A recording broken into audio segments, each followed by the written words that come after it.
Alright, so first of all, sorry for the last video, it doesn't work well. So when I got home and I just realized that part.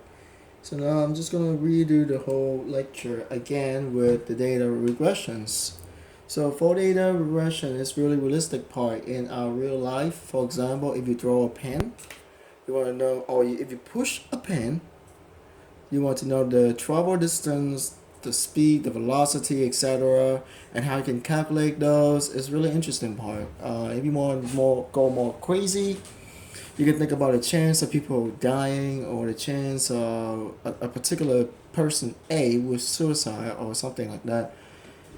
But we may have to talk about that in a further lecture. So for today's purposes, we're going to focus on simple data regressions.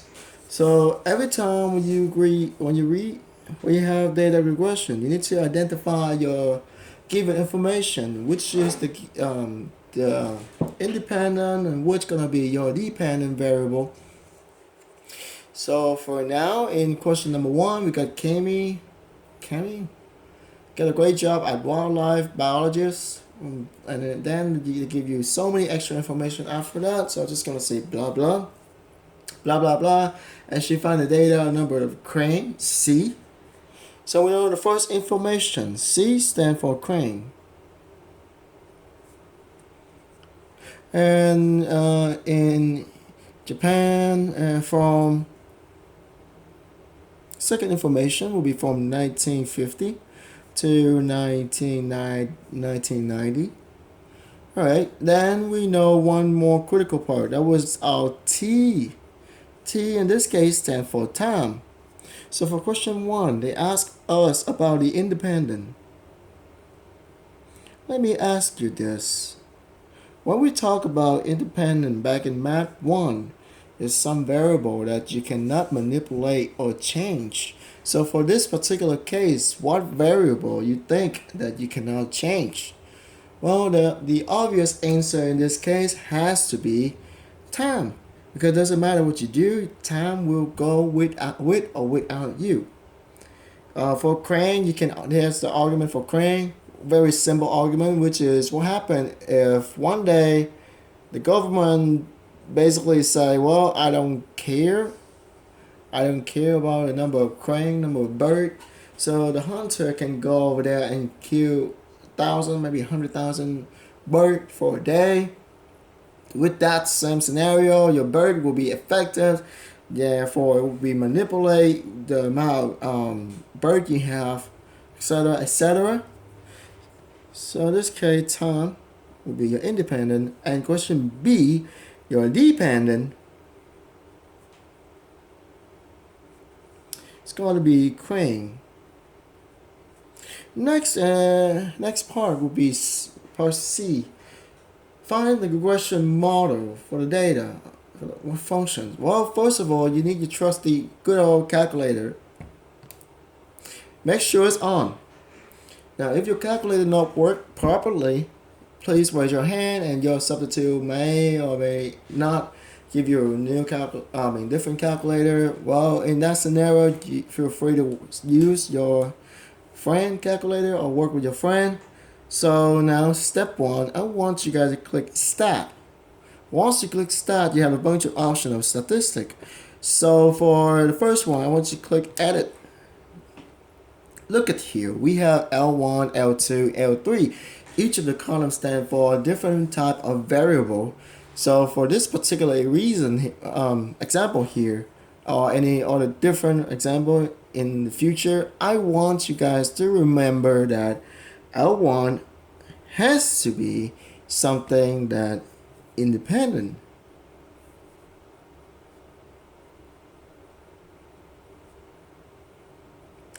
Similarly, L2 will be your dependent. Now, once you mark like this, you can remind yourself how it's gonna work out and how it's gonna play in the near future. So since we all agree that your time will be the independent, so now all I have to do is just type in your time.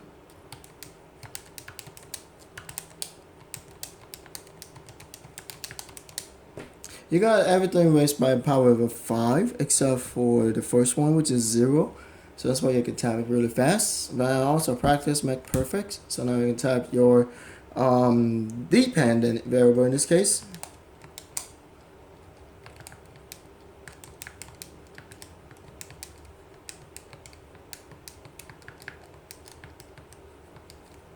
O2.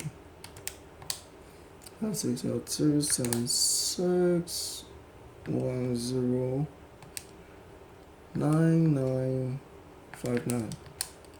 After that, when you got everything done on this stage, I want you to click second mode to get out of that. Then you have to click stat again, but this time use your D-pad to go to your calc, which stands for calculations. Again, you have so many options. And for our purposes, we're going to use number 5, which is quadratic regressions. Quad, right?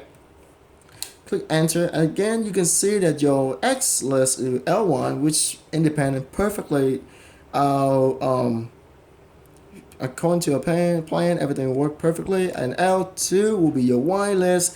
And these two just leave it blank. Do not touch it, because when you touch it, it will make it really aggravating. Your calculator will complain. So then click enter. What it's gonna do is will give you the answer. So I'm just gonna write it down. My answer, which is y equal to ax squared plus bx plus c, where your a, b, c coefficient, and the calculator found out that for you. Again, rules of thumbs guy, round it up to the third decimal place, because if you write more, it's gonna make your data less reliable. If you route too little, it's gonna make your data really precise. But then again, it's personal references. Usually I would say the rules of 3.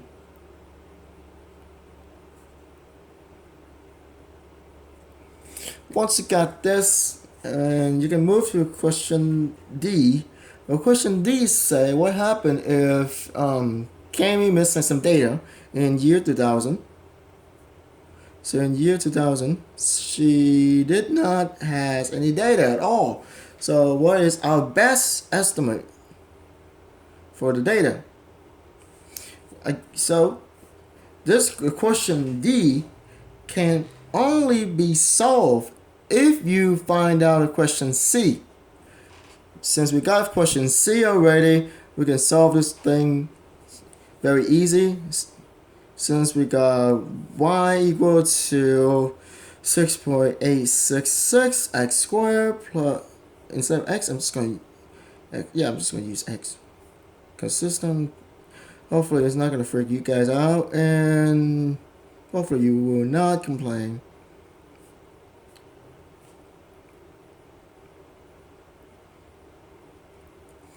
Right, that's the equation that we found in part C. So now, before we do anything further on, let me ask you, since we start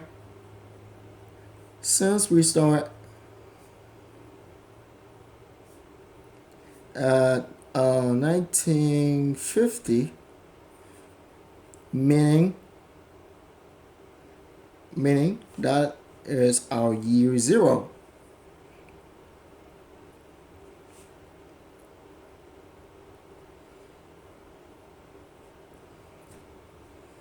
So from there, we can say, well, 1990, how many, for 1990, how many years apart from that? Well, 1990, we can say, well, 1990, you just take 1990 minus 50, you got,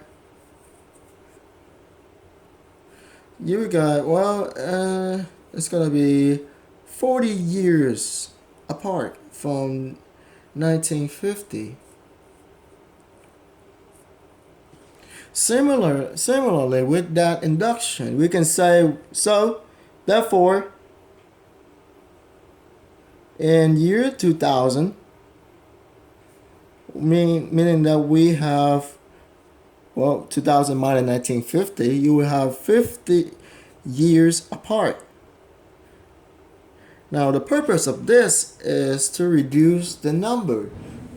because instead of putting 1950, you say year 0, your data will be much smaller, much more easier to graph, etc.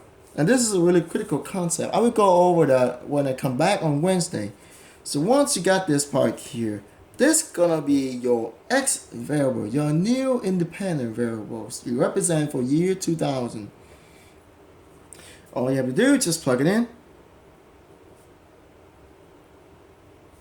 and you will have y equal to 6.866 times 50 square minus, because plus and minus, just say minus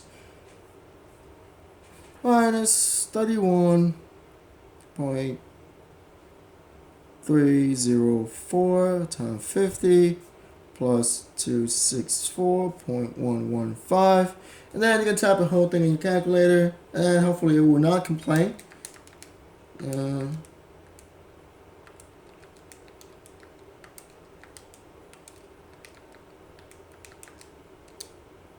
And you got a really big number, which is 15,863.915.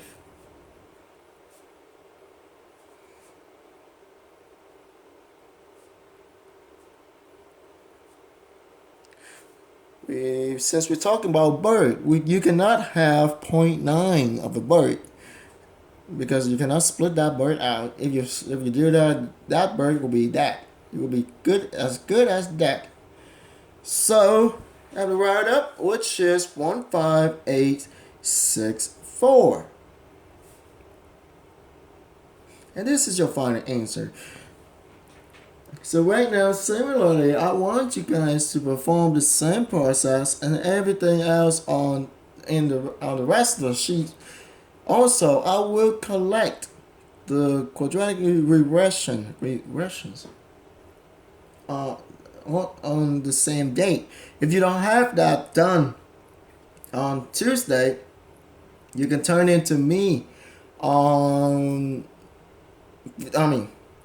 You can turn it to me through my email, and hopefully you all have my email.